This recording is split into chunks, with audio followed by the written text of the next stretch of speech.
Kita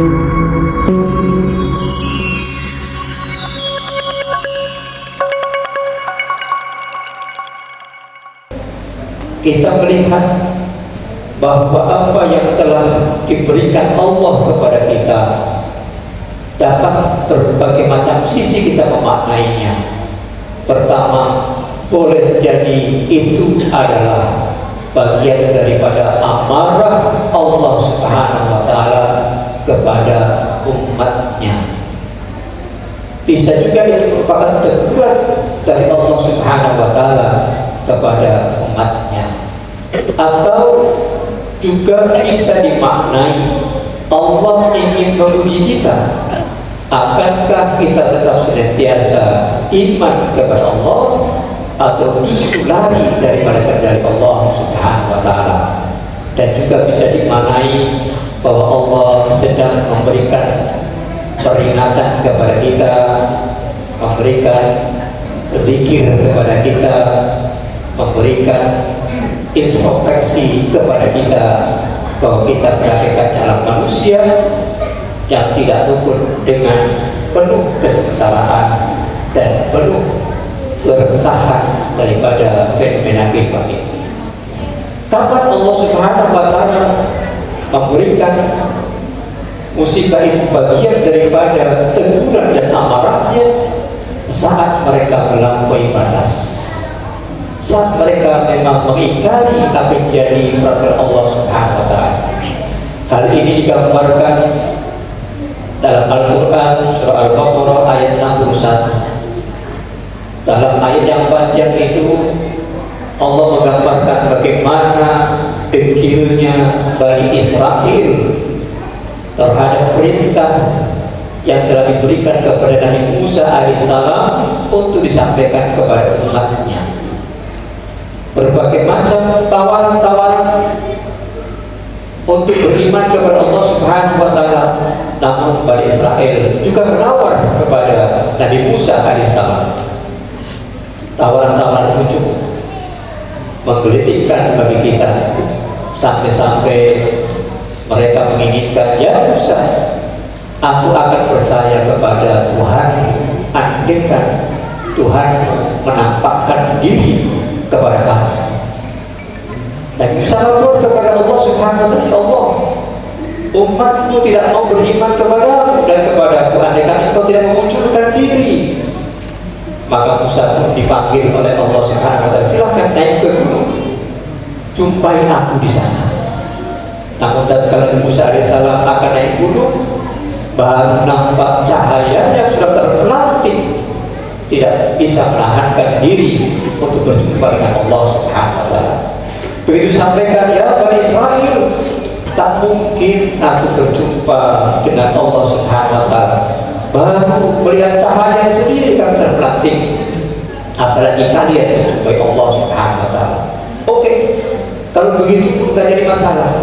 Sekarang tunjukkan makanan kepada kami yang belum pernah kami sebagai manusia biasa memakannya, tanda bahwa itu adalah kekuasaan Tuhan, jika aku pun akan percaya kepadanya. Maka Musa pun berdoa kepada Allah Subhanahu wa Ta'ala, ya Allah, mereka menginginkan beriman kepada, andaikan engkau mengirimkan kepada mereka makanan-makanan yang lezat yang tak pernah diberikan kepada manusia yang lain. Tapi Allah yakin itu Musa, mereka percaya kepadaku dan kepadamu. Anggap saja ya Allah, itu adalah hidangan yang terakhir, yang pertama dan terakhir kepada hamba ya Allah. Setelah itu aku gak akan lagi meminta kepada ya Allah. Maka Allah turunkan hidangan yang lezat, yang luar biasa, yang tak pernah mereka makan. Begitu diajak untuk beriman kepada Allah Subhanahu wa Ta'ala, mereka masih mengengkel juga. Aku tak mau hanya sekedar itu, hanya sekedar makan itu, tetapi kalau kami menginginkan agar Allah Subhanahu wa Ta'ala memberikan semua apa yang ada di bumi ini untuk kami, termasuk sayur-sayurnya.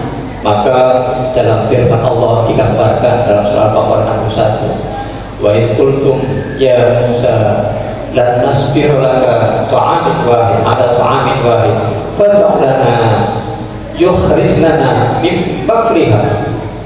Pertama, mimma tunbitul ardh, tunjukkan kepada kami apa yang ditumbuhkan dari bumi ini. Mimma tunbitul ardh, dari sayur-sayurnya. Min bakliha wa kisaiha, mentimun tunjukkan kepada kami. Wafumiha, kacang-kacangan tunjukkan kepada kami. Wa adasiha, dan semua adas-adas yang ada. Wa basariha, termasuk bawang merah, bawang putih, tunjukkan kepada kami. Maka tatkala itu Nabi Musa alaihissalam tak mampu bicara lagi, karena nama-nama itu tak pernah terdengar di masa Jazirah Arabia. Nama-nama itu tak pernah terdengarkan dalam telinga Nabi Musa alaihissalam. Ada kacang, ada mentimun, ada sayur mayur, ada bawang merah, bawang putih. Ini gambaran ini sudah ada sejak Nabi Musa alaihissalam. Tetapi nabi-nabi sebelumnya tak pernah Allah tumbuhkan itu, tetapi ditumbuhkan saat sekarang ini. Bukan di Nabi Muhammad SAW, tetapi sekarang Muhammad sudah meninggal dunia, baru tumbuhlah ini semuanya. Allah sudah gambarkan masa saat Nabi Musa. Ada mentimun di Arab, tidak ada mentimun yang ada di Indonesia. Ada bawang merah, bawang putih di Arab tidak ada, tapi ada di Indonesia. Itu gambaran untuk apa? Bahwa Allah memberikan spesialisasi untuk wilayah timur ini. Adanya mentimun, adanya kacang, adanya bawang merah dan bawang putih. Kita lah yang diperhatikan oleh Allah Subhanahu wa Ta'ala. Tetapi Nabi Musa alaihissalam tak mau mengadu kepada Allah Subhanahu wa Ta'ala untuk meminta itu, dan minta ditumbuhkan serta ditunjukkan kepada Bani Israel. Karena apa? Karena memang mereka tidak akan beriman kepada Allah Subhanahu wa Ta'ala. Sehingga Nabi Musa menyampaikan kepada Bani Israel yang firman itu datang dari Allah Subhanahu wa Ta'ala, ihbitu Misra, pergilah wahai Bani Israel ke negeri Mesir. Fa inna lakum ma sa'altum, kalian akan dapatkan apa yang kalian minta. Di sini tidak akan tumbuh sayur-sayuran, di sini tidak akan tumbuh mentimun, di sini tidak akan tumbuh bawang merah dan bawang putih. Tetapi itu akan kalian dapatkan di mana? Di Mesir. Silahkan ke Mesir, beramai-ramailah mereka ke Mesir. Tetapi apa yang mereka dapatkan? Allah Subhanahu wa Ta'ala hempaskan mereka. Wa tulibat alaihim dzillah wal maskanah wa ba'u bi ghadabin min Allah, dzalika bi annahum kanu yakfuruna bi ayatillah wa yaqtuluna nabiyina bi ghairi haqq. Mereka tidak mendapatkan mentimun, mereka tak mendapatkan bawang merah, bawang putih, tak mendapatkan kacang, tetapi yang mereka dapatkan adalah azab Allah tertimpa. Bapak biasa pimpin Allah. Kenapa mereka ditimpakan musibah? Dikatakan biar furur dan di ayat kita, mereka telah mengingkari kebenaran yang datang dari Allah Subhanahu wa Ta'ala, tidak mau beriman kepada Allah dan tidak mau beriman kepada Nabi Musa alaihissalam. Wa yaqtuluna al-anbiya bi ghairi haqq, karena mereka telah membunuh nabi dengan cara yang tidak benar. Bagaimana mereka membunuh nabi? Bukan dikorok lehernya, bukan ditembak mati, bukan diperangi, dipijak-pijak, bukan. Tetapi mereka memangkas risalahnya, memotong kebenarannya, menghilangkan, menafikan apa yang diceritakan Allah Subhanahu wa Ta'ala. Itu tanda mereka itu telah membunuh nabi-nabi Allah Subhanahu wa Ta'ala. Artinya perintah Allah tidak ditulisnya melalui nabi-nabi yang telah diutusnya oleh Allah Subhanahu wa Ta'ala. Ini musibah yang begitu adalah merupakan amarah Allah Subhanahu wa Ta'ala. Maka dari itu kita telisik di mana wilayah-wilayah yang terjadi banjir, di mana wilayah-wilayah yang longsor itu. Apakah mereka juga mengingkari keimanan kepada Allah Subhanahu wa Ta'ala dan telah meninggalkan ajaran Nabi? Kalau memang mereka demikian adanya, itu adalah amarah Allah Subhanahu wa Ta'ala. Tetapi andaikan mereka adalah orang-orang yang beriman kepada Allah, ada masjid di situ, ada maka sebenarnya yang harus kita takuti adalah apa yang difirmankan oleh Allah Subhanahu wa taala dalam surah Al-Anfal ayat 25, wattaqu fitnatan la tusibanna alladziina zalamu minkum khassah wa'lamu annallaha syadidul iqab. Wahai orang-orang yang sedang tenang-tenang tidak terlanda banjir, wahai orang yang tidak kena longsor, wahai orang-orang yang tertawa-tertawa semangat dengan kehidupannya, wahai orang-orang yang bergembira dengan keluarganya, sementara yang lain sedang tertimpa musibah. Ingat, musibah yang telah dilandangkan kepada umat dan kelompok kita, kaum kita, masyarakat kita itu memang bukan untuk kita, seharusnya kena sama kita, tetapi Allah timpakan kepada orang lain. Kenapa demikian? Pertama, sebagai ujian dan peringatan bagi kita,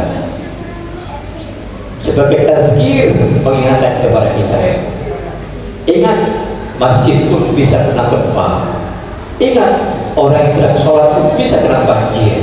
Ingat, orang yang sedang bertahlilan pun terhempas oleh berbagai macam lumpur yang ada dalam banjir ini. Ingat, mereka yang sedang berdoa untuk ketertiban keamanan pilkada tahun 2024 tanggal 27 malam itu terkena banjir terseret. Mereka sedang berdoa, tetapi terkena juga oleh musibah itu. Sebenarnya banjir itu, longsor itu akan tertimpakan kepada kita, tetapi kepada mereka lah Allah berikan gambaran. Maka dari itu, kita yang selamat, kita yang sehat walafiat, kita yang sedang berbahagia ini harus tetap mengingat apa yang menjadi perintah Allah Subhanahu wa ta'ala. Allah juga mengatakan kepada kita, ma asaba min musibatin illa fi kitabin min qabli an nabraha. Memang musibah itu sudah tertuliskan di Lauhul Mahfuz sebagaimana janji kita sebelum kita dilahirkan. Namun bahwa takbir itu ada yang bersifat takbir mutlak yang bisa digeserkan oleh Allah Subhanahu wa ta'ala. Sebagai apa? Sebagai pertanda untuk agar kiranya umat yang lain bisa mengambil pelajaran yang baik dari musibah serta tanda-tanda kebesaran Allah Subhanahu wa ta'ala. Hadirin jamaah Jumat Allah yang terakhir, bahwa musibah yang terjadi itu, bencana yang digulirkan itu adalah pertanda bahwa Allah masih sayang kepada kita. Dari mana kita menukilkan ayat itu? Allah menyebutkan dalam Quran, wala nabluwannakum bisyai'in minal khawfi wal ju'i wa naqsin minal amwali wal anfusi was samarat wa basyirus sabirin alladzina idza asabatuhum musibah qalu inna lillahi wa inna ilaihi raji'un. Itu pertanda bahwa Allah mengajari kita sebagai manusia, layaknya manusia yang biasa, yang bukan malaikat dan bukan syaitan kita, makhluk yang nyata bukan makhluk yang halus. Maka kepada mereka, makhluk yang nyata yang bukan malaikat itu diberi perasaan sensitif, indera, untuk merasakan betapa sedihnya orang-orang yang terkena musibah. Dengan bagaimana? Dengan kekhawatiran, kecemasan. Ketika keluarga kita diambil nyawanya oleh Allah Subhanahu wa ta'ala, maka kita pun terasa sedih karena kita bukan malaikat dan bukan makhluk halus, tetapi kita adalah makhluk yang nyata, manusia yang punya perasaan. Itu pertanda apa? Musibah yang terjadi untuk memanusiakan manusia agar kita ikut sedih, kita juga ikut empati,